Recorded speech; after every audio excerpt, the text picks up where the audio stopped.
Tumadami ang mga kongresistang nananawagan kay Baguio City Mayor Benjamin Magalong na humarap sa gagawing legislative inquiry ng House Infrastructure Committees o Infracom.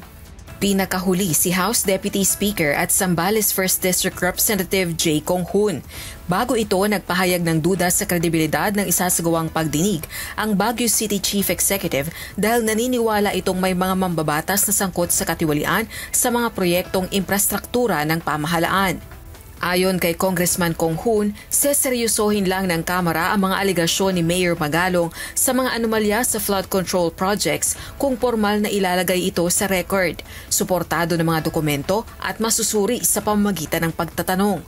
Gayun din, pangalanan nito ang mga sangkot, isumite ang mga kontrata at fund flows at manumpa sa gagawing salaysay para sa accountability. Ganito rin ang apela ni House Committee on Human Rights Chairperson at Manila 6th District Representative Benny Abante kay Mayor Magalong.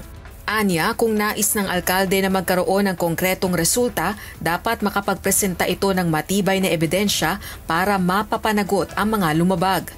Dismayado rin ito sa sinabi ng alkaldeng magiging moro-moro ang gagawing investigasyon ng Kamara sa maanumalyang flood control projects na parang lahat ng kongresista ay kasabwat.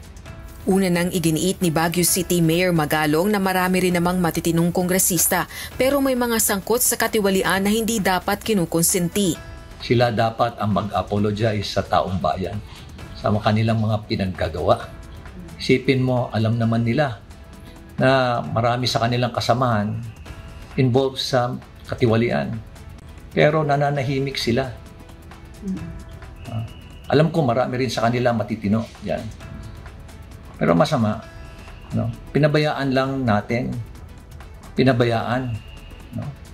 Nananahimik dahil nga ayaw nilang, kumbaga, nangyari sa kanila is tolerance.